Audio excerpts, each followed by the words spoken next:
कभी रुक करके देखें आखिर समस्या क्या है।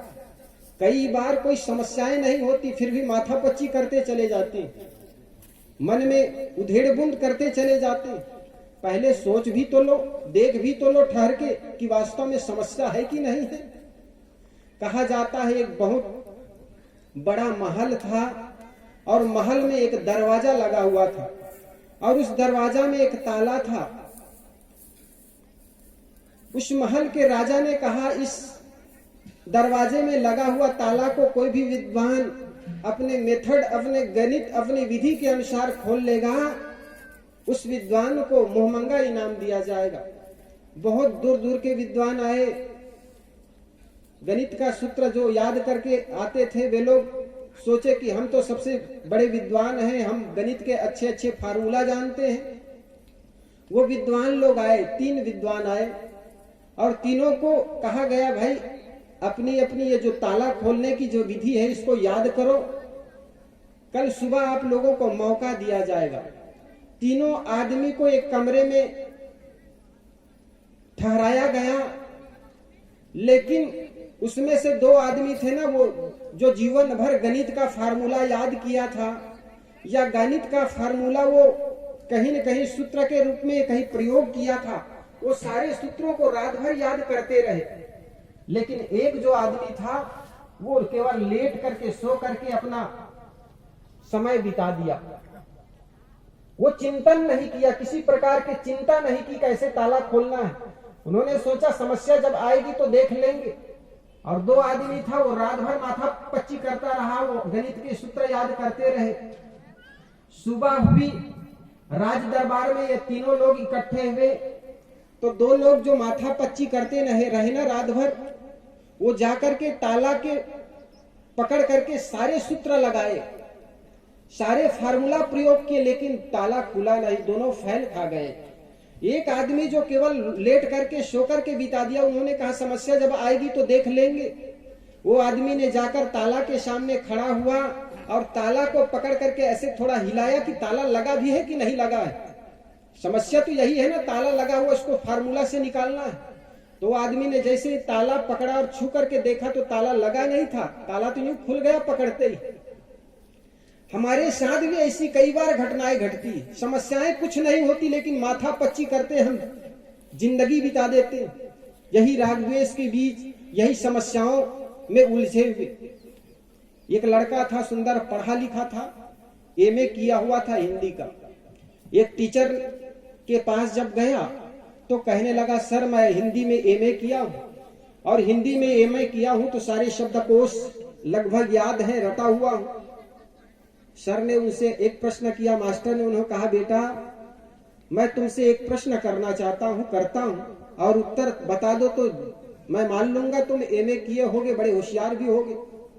तो मास्टर ने एक प्रश्न किया, आप लोग बड़े ध्यान से सुनिएगा, शायद आपके पास भी उत्तर हो।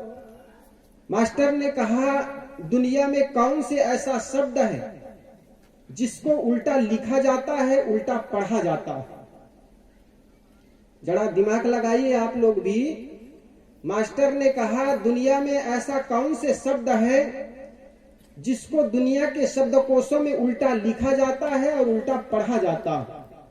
वो लड़का तो एमए पढ़ा लिखा हुआ था, वो बड़ा माथा पच्ची किया, दिमाग घुमाया, सारे शब्द को खंगाला अपने दिमाग में ही, क्योंकि आदमी का मन भी तो बड़े मेमोरी पावर है। और जितना वो आदमी खोजना शुरू किया मन में उतना उलझता चला गया, चेहरे भी विकृत होने लगा। उन्होंने कहा साहब पढ़ा तो बहुत हूं लेकिन ऐसा कोई शब्द ख्याल नहीं आ रहा है जिसको उल्टा लिखा जाता है, उल्टा पढ़ा जाता है। सर ने कहा बेटा मैं तो यूं ही तुम्हें पूछ रहा हूं, तुम फेल हो जाओगे तो कोई दंडित करूंगा नहीं। थोड़ा धैर्यता से, थोड़ा शांत भाव से कुछ उसका उत्तर ढूंढने का प्रयास कीजिए। और वो लड़का जितना ढूंढता उतना उलझता चला जा रहा था। और मास्टर कह रहे थे तुम ठहर के थोड़ा सोचो। तो अंतिम में वो लड़का खड़ा होकर कहा सर मुझे समझ में अभी तक कोई शब्द आया नहीं जिसको उल्टा लिखा जाता। तो मास्टर ने कहा बेटा कलम और कागज ले आ। कागज और कलम लाया और मास्टर ने कहा अब लिख। तो मास्टर का मुख देखने लगा, ताकने लगा, आखिर क्या लिखूं? तो मास्टर ने कहा उल्टा लिख। उल्टा शब्द उ अधल्ला और ता में आक मात्रा, उल्टा लिख दिया। कहे अब पढ़। तो लड़का ने जैसे ही पढ़ा और पढ़ करके वो हंसने लग गया। कहे सर ये उल्टा। तो सर ने कहा यही एक उल्टा शब्द है जिसको दुनिया के शब्द कोशों में उल्टा लिखा जाता है और उल्टा पढ़ा जाता है। तो ये उल्टा शब्द ही है। वो प्रश्नों में कई बार उल्टा उत्तर छुपे होते हैं, लेकिन हम उलझ जाते हैं। हम तो आज तक केवल वृत्त में घूमने की आदत हो गई, दौड़ने की आदत हो गई। कभी ठहर करके भी तो सोचे, प्रश्न पर ध्यान दे, गौर करें कि क्या प्रश्न पूछे जाते हैं। विद्यार्थी जानते हैं कि करीब 50% प्रश्नों के उत्तर प्रश्नों में छुपे हुए होते हैं, लेकिन हमारी जो सोचने की विधा है, उत्तर ढूंढने की जो विधा है, उसमें हम अटक जाते हैं और यही कारण है कि केंद्र पर पहुंच नहीं पाते। तो मैं कह रहा था हम वैचारिक रूप में अभी भी गुलाम हैं। विचार की दृष्टि में अभी भी हम विचार नहीं कर पाते। जब जब वैचारिक शक्तियां हम बढ़ाएंगे, विचार का क्षेत्र में हम आगे बढ़ेंगे, तो निश्चित जानिए विचार क्रांति हमारे जीवन में आएगी। लेकिन तथाकथित लोगों के द्वारा धर्म के नाम पर, ईश्वर के नाम पर यह कहा गया कि तुम विचार नहीं कर सकते, और आदमी ने विचार करना छोड़ दिया। जरा कल्पना करो, एक आदमी का पैर बांध दो और 1 वर्ष तक उनको कोठरी में डाल दो और कहो इस पैर का प्रयोग न करना। वर्ष भर बाद उनके पैर को खोलोगे, वो आदमी अपंग हो जाएगा। इसी प्रकार सामान्य लोगों के साथ किया गया, 80% लोगों के साथ किया गया कि तुम विचार नहीं कर सकते। हम जो बता रहे हैं वही मानना होगा। ईश्वर के नाम पर, धर्म के नाम पर हम आज भी विचार करने से कतराते चले जाते हैं। साहब कहते हैं विचार का धर्म के क्षेत्र में जितना महत्व है, उतने आस्था के नाम महत्व नहीं है। साहब कहते हैं करहु विचार जो सब दुख जाई, बहुत दुख दुख दुख की खानी, तब बची हो जब राम ही जानी। साहब कहते राम को जानो, लेकिन हम केवल मानते चले जाते हैं। मानने से काम नहीं चलेगा। मानना होता है आस्था के बल पर, श्रद्धा के बल पर, मान्यता के बल पर, लेकिन जानना होता है विवेक के बल पर, परख के बल पर, खोज के बल पर। जिन खोजा तिन पाइया गहरे पानी पैठ। जो आदमी खोजा होता है, पारखी होता है, उस आदमी को मिल जाता है। हमारे संत गुरुजन कहते हैं कि बाहर जिसको तुम ईश्वर मान करके खोजते हो ना, जिसको ईश्वर मान करके आप यात्रा करते हैं, वहां ईश्वर मिलेगा नहीं, उसमें परमात्मा मिलेगा नहीं। वो आपके ही अंदर है।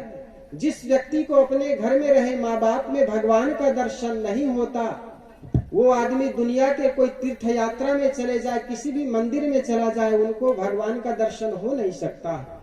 इसलिए हम शुरू करें अपने घर में रहे बड़े बुजुर्गों में भगवान का दर्शन करके या भगवान के रूप में मान करके उनकी सेवा करें, आराधना करें। और बड़े बुजुर्गों की सेवा आराधना क्या है?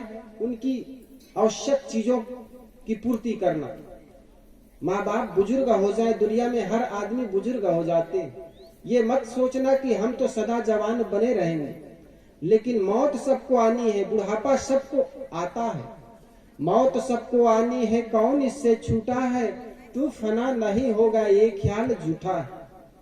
जिस फ्लेट के लिए माँ बाप को आदमी ठुकराता है ना, उनको तब ख्याल आता है जब उनके बेटा उनको उपेक्षित कर देता है। इसलिए मेरे मित्रों, जीवन जब सुंदर है, शरीर में ताकत है, भुजाओं पर बल है, इस ताकत का, इस बल का सही प्रयोग कर ले, जो कि जिससे हमारा आने वाला बुढ़ापा सुखद हो, शांतिमय हो और चैन की सांस हम अंतिम सांस भी ले सके।